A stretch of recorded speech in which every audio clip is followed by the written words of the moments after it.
If you could compel Kevin and Julie to do anything for your character, what would it be? We'll start with Michael. Good question. Yeah. Okay, we'll start with Steve. Yeah, start with Steve. That's not even Give it. I don't know. Really? Come on, Steve. All right, I would say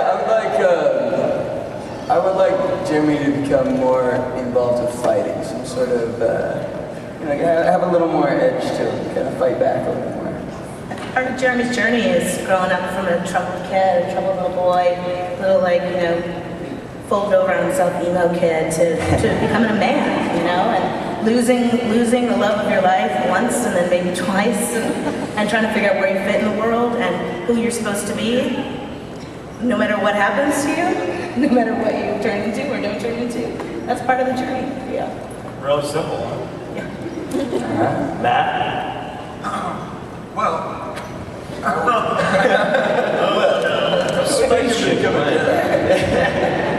would compel Kevin and Julie to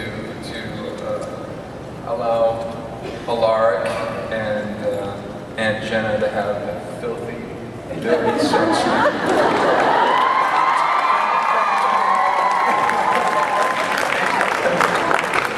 More abs for Jenna.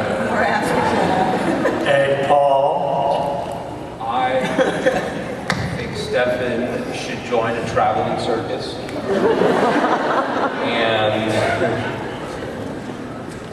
no, honestly, I actually really enjoyed so much the indulging in the blood, and I don't want Stefan to be.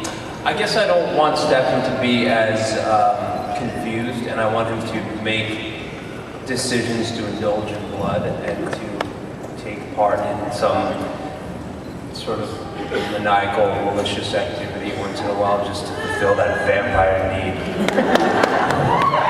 Who am I kidding? I don't know what I'm talking about. I know that after we did the pilot, we talked and I asked you who you thought Stefan was, and you had this idea that he was a loner and stuck in a closet. Right. Did you come out? Wait, did you say Stefan's in the closet? That's what I said. Wait a minute. Come out of the closet. No, but have you...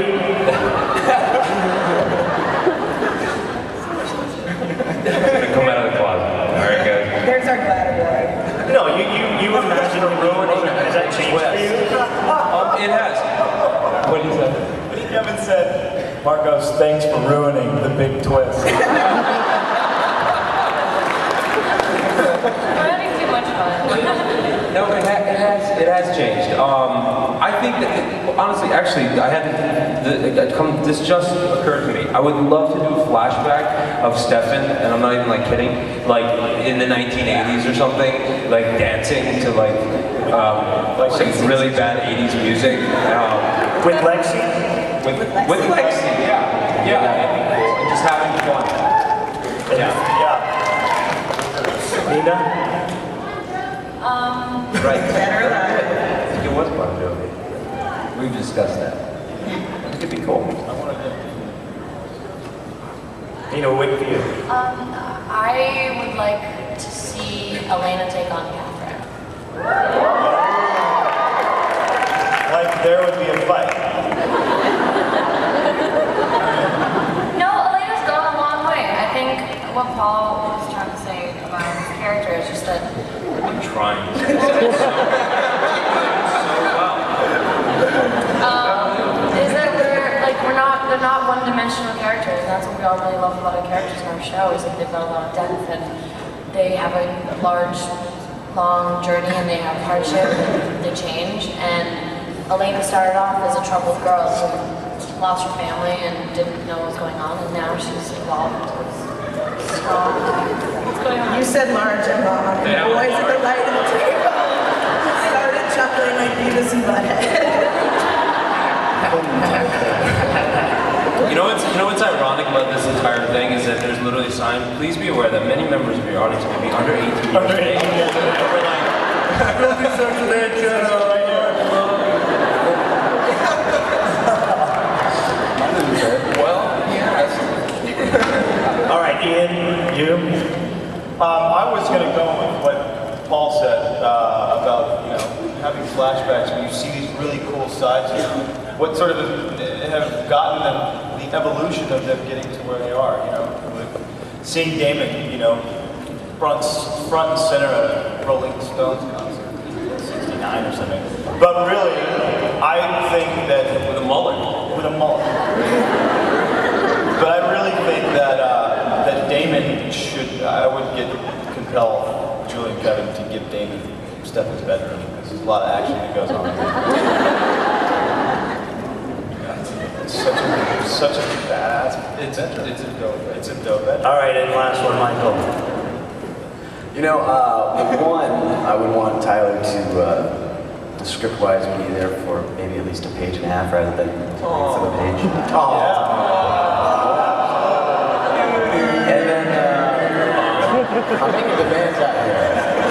And then, with these flashbacks, Tyler's always getting in fights. I think it'd be funny to have some Lockwood ancestors getting in fights back in 1864. Mess around with the Salvatores and kick their ass a bit, so that'd be kind of fun. Kev, did you notice a running sort of theme in all your answers about what they would like to see? It's flashbacks. Well, no, but we're doing it a lot. Yeah, we are doing it. One of the things we're treating in this season is the idea that there's another part of the story we haven't shown you.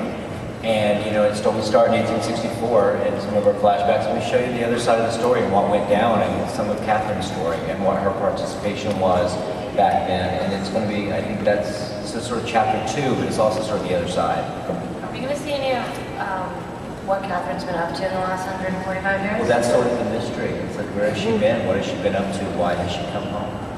She had a hot dog stand.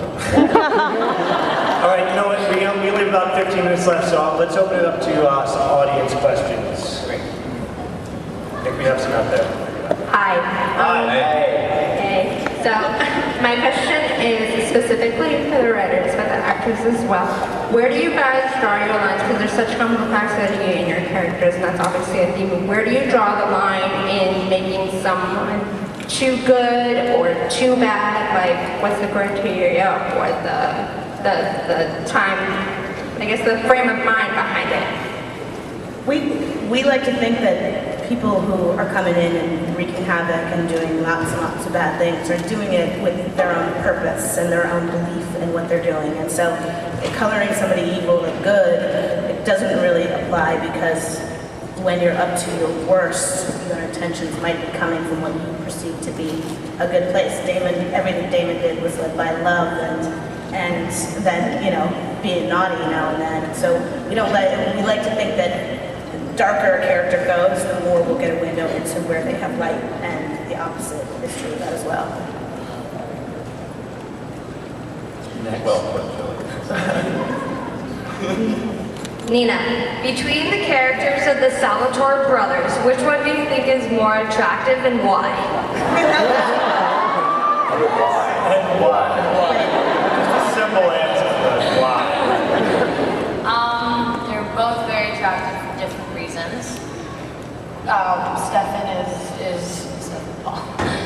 Stefan is very attractive because he is protective and he's committed. And then Damon is very attractive because He just wants to sleep with him. because he's fun and spontaneous and you never know what he's going to do, and that's always very exciting too. So they're both very attractive in different ways. So basically, Stefan has bigger fangs. Yeah. All actually has real fangs. You know what they say about All right, next. They said fangs, plural, not fangs.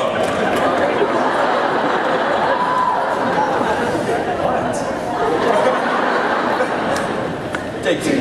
Go ahead, ask the question. Ignore them. The two COs. Nina, based on the Salvatore brothers, which one of them is least like their character and why? they're both exactly like my characters.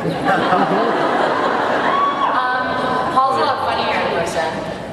Yeah. It's like, he has a sense of humor that you guys get to see now, but his character is just more, everything's going wrong and he's always trying to fix something, so he doesn't really have a chance. Still worry about it. Yeah, you're to worry about it. But you're like a down-to-earth, fun, chill guy, so. Thanks.